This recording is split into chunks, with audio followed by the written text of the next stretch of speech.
Welcome to the SVG-TV news for Tuesday, January 28th, 2020. I'm Khalil Kato with the details. SVG's longest-serving Governor General Sir Frederick Nathaniel Ballantyne will be laid to rest tomorrow, Wednesday, January 29th. He will be given all the requisite honors of a state funeral and a special request granted, which is to be buried in a coffin made of the breadfruit wood. Larissa Pugsley-Kidd tells us more in this report. The breadfruit coffin was made by carpenter Oscar Cadogan upon the request of Sir Frederick Ballantyne. The pair has known each other for more than 40 years. Cadogan said it was his first time building a breadfruit coffin, which was not an easy task, but he was privileged that it was done for a good friend. Difficult to walk. Actually, when you push two times through the planer with that breadfruit wood, it's dully bleeding on to sharpen it again. I was unable to sharpen it because it would take me too much time to take it down. It's an American breadfruit. It's a milky type of tree that preserves the wood and keeps it all the time. It took me some time because I wanted to look good. I wanted to look as just a it finished. That's the way he wanted it to do. And he knows that I will do a good job. He knows it. And he never gave up on me. Cadogan and his son started working on the coffin at their Rose Place workshop the day before Sir Frederick passed away, as one of his daughters informed him that her father was very ill. But when he taken the Thursday, the Wednesday, the comment well, is low, so I must start making the box. Like say, you need some breadfruit. And I'm proud, very, very proud when I was asked to do it. I know that I deserve to do it. And when I was able to do that, more than me, I deserve it well. And I'm happy and glad that I was honored, get the honor to do it, and I did it. The breadfruit wood was given from Mr. Brown, who works at the ticket factory. Cadogan built a casket for Sir Frederick's mother several years ago, however it was not from a breadfruit tree. The breadfruit forms part of the national dish of SVG, and decades ago the breadfruit tree was used to build coffins for those who could not afford it. Right. Don't forget the flag also was made from breadfruit for independence. So he sees it as a culture, a natural thing of being itself made from breadfruit wood. Actually, the size of the coffin is really 6 foot by 6 foot in length, 22 in width. The height is the height of the box. Actually, the board size usually be 12 inches. When I get that board, it wasn't quite just 12, but 10 inches. It's just coming to about 11 and a half. According to the senior Cadogan, Sir Frederick was a simple person who looked out for the poor and marginalized, noting that he, Cadogan, is a living testimony of his goodwill. He said the workshop and the house he owns was because of Sir Frederick. I asked him to order some machines for me. They're from Brazil. And he did. I got the loan from him. And then I get the machine and I finished paying off my loan. And from there, he always make sure that I get jobs to do. It wasn't just that he gave me jobs to do, and I does them more by make sure I have some way to live, you know. He offered me a piece of land. I went and I bought it from him. The former Governor General Lyons stayed at the House of Assembly from 10 in the morning for viewing by officials and members of the public, following which the funeral service will take place at the Methodist Church Hall from 2 p.m. For SVG-TV News, Larissa Pugsley-Kidd. SVG-TV will broadcast via live stream from the National Broadcasting Corporation the viewing and funeral service for Sir Frederick tomorrow. Meanwhile, one of Sir Frederick's daughters, Lauren McIntosh, said that her father taught her and her siblings humility and the importance of an education. You also indicated as well, he was a statesman. He was our father, and he always ensured that we understood the importance of education, humility, and also giving back and helping others where possible. I think he has certainly, the outpouring of love that we have received, love and support, that is certainly a reflection of the man that he was, and it has helped us I must say, when you hear the stories, you want to cry, but at the same time it brings a smile to your face, knowing that he was able to touch so many lives along the way. Bernard Morgan, a family friend, said he was inspired by Sir Frederick. I got inspiration from Sir Frederick by him just walking in a room. There was something about the way he walked. And, you can see power, not in a bad way. You can see authority, and you can see a man of great stature and dignity. Sir Frederick Ballantyne was one of those very special persons. He was a gentle light, a very firm individual, with a great listening ear and a keen sense of humor. He loved to smile. I don't think I've ever seen him with a frown. And I think the little children from Windsor School particularly liked to look at his moustache because they thought it was somebody they had seen in one of their storybooks. On his Law and You program on last evening on SVG television, Queen's Counsel Parnell Campbell took the opportunity to pay tribute to Sir Frederick. Campbell said that Sir Frederick was an outstanding man who served SVG with pride and dignity. I've had the privilege of knowing him all my life because his uncle, Paul, Mr. Paul Ballantyne, was married to my aunt, Mrs. Emily King, now Emily Ballantyne. So that I grew up in an extended family situation where Sir Freddie was always a part. An outstanding patriot and nation builder of the highest class. Campbell said that Sir Frederick left his mark in the many fields he served and that his legacy will live on for generations to come. We mourn his loss and we thank the good Lord for the service he enabled Sir Frederick to give to this country in medicine, in business, and as our head of state.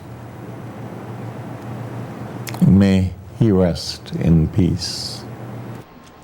A workshop which seeks to review best practices in the emergency supply chain, ESC, and develop a playbook to manage ESC tailored to the top infectious disease threats for SVG was hosted here today. The workshop was hosted by the Ministry of Health, Wellness and the Environment in collaboration with USAID and Chemonix. At the opening ceremony, Minister of Health Luke Brown said preparedness is key in addressing infectious diseases and the threat they pose to the country. At this precise moment when the world is coming to grips with the outbreak of the coronavirus, originated in China and seeing cases reported in several countries of the world. Fortunately, there are no cases yet reported in St. Vincent and the Grenadines, knock wood, as they say. We recently, though, had to deal with the matter of Zika and chikungunya being infectious diseases that sought to wreak havoc on our countries in the Caribbean before they were stopped. And elsewhere in the world, the matter of Ebola raised its ugly head, and it caused the World Health Organization to have to declare it as a public health emergency of international concern. There is ample evidence around us that we need to take the matter of being prepared from every standpoint.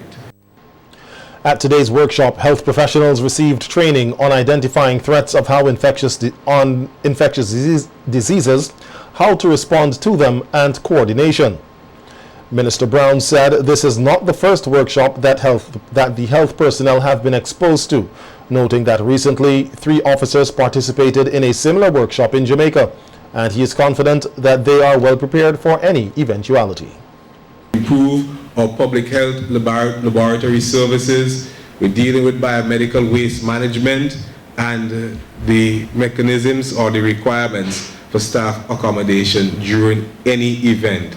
We recently got a donation, I think it was from the Japanese government, of isolation equipment and several other items relevant to emergencies and dealing with emergencies in general.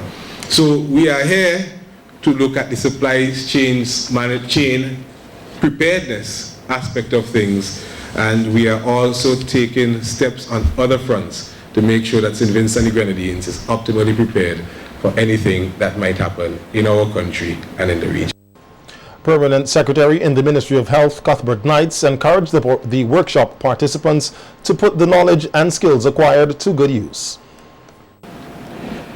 I really want us also to be advocate when it comes to the management of supplies, especially in this era where we are seeing a very fast pace in which diseases, viruses are really plaguing our planet. And I hasten to mention most recently the coronavirus in China. So I know you'll have a great appreciation of the importance, given the fact that this virus has its onset on us just a couple of weeks ago. A follow-up workshop is expected during next month. The hunting season for reptiles and mammals will come to an end this Friday, and Director of Forestry Fitzgerald Providence says despite being cautioned, some persons have been engaged in irresponsible hunting practices. Many persons consider the meat from the iguana, manikou, agouti, and armadillo, as well as various species of birds, as delicacies, and often look forward to the hunting season. Providence says that the hunting season allows for sustainable hunting and encouraged persons to follow the rules. The season is put in place to help these animals to replenish their populations, because usually around this time animals would be going into mating and reproduction, so you don't want persons to be hunting animals that are pregnant or with young, so that it allows for sustainable populations of these animals, so that hunting can continue over time. But also we just want persons to realize as we come into the end of the open season that don't go out there and make a rush and try to catch as much animals as possible. You have at least 3 days after the 31st to dispose of all the meat that you have caught. And we ask that persons not go and try to overhunt to stock up on, because it's not good for the population if you just overhunt the animals at this time. Give the animals a time to rest. Providence said while most persons adhered to the rules, there were some who were irresponsible with their hunting practices. He said one of the activities which was of concern to the department was the use of air rifles around utility poles. Some of the things we would observe as persons kept there. We didn't see a lot of persons displaying the animals on the side of the road in a very inhumane way, having them tied up in a very strenuous and inhumane way, which would only stress the animal and also make the meat a little bit tougher. But also it didn't look good in the public's eye, so we are happy for that.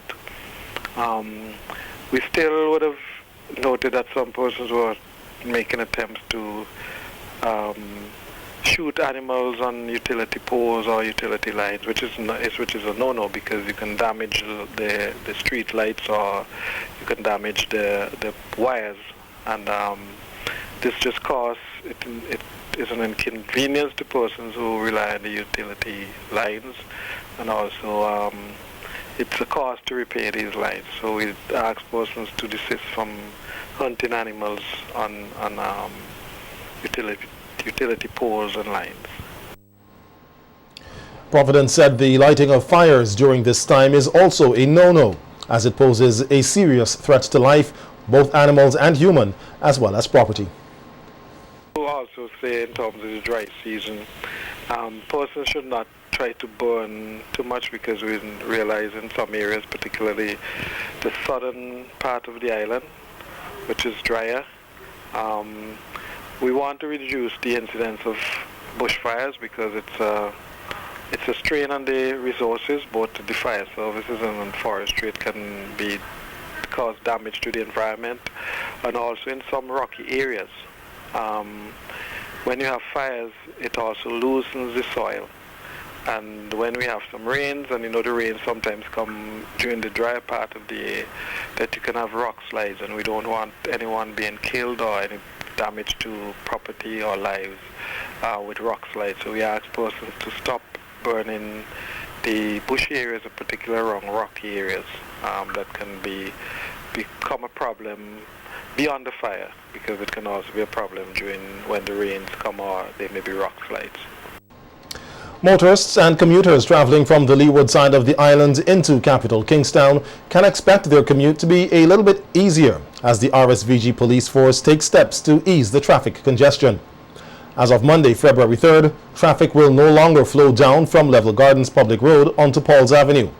Station Sergeant Parnell Brown of the traffic branch of the RSVG police force explained why the decision was taken and how the flow of traffic will work as of Monday. That traffic has flown like that for a couple of years, and we seek now to do more investigation into it. And we are having a backlog of traffic from the leeward side going towards the windward side.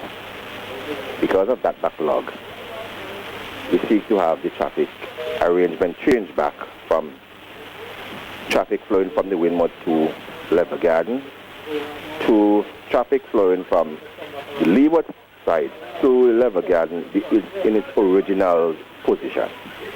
So as from Monday, the 3rd of February, the traffic will no longer flow from Mackey's Hill to Level Garden. The traffic will then flow from the leeward side to Level Garden, down Mackey's Hill and on Richmond Hill Road. This will help to ease up the backlog that we are now having on the leeward side of the island. The Station Sergeant Brown appealed to the traveling public to cooperate with the RSVG police force despite some inconveniences the changes may cause. Normally you use that route that morning. We'll have an ease going over to Level Garden, and they no longer can use that as from Monday. We are asking you to cooperate as the flow of traffic into Kingston from the windward side. You have a lot of routes that can use, alternative routes. What we are advising motorists to do is to proceed with caution and adhere to the rules when they have been changed or the direction in which traffic is being flowed. As for the windward side of the island, Station Sergeant Brown said motorists can take advantage of the alternative routes available. We have the route flowing from Cane Garden, and a lot of persons using that road now. The alternative route from Annisville to Roseau, Walvero, coming around to Cane Garden. We have persons, a lot of persons using that route, so that the traffic that is traveling on a normal route along Richmond Hill Public Road at morning is not that congested.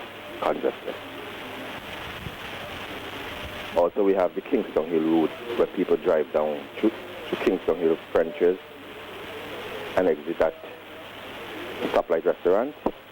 Persons are using those routes with good effect.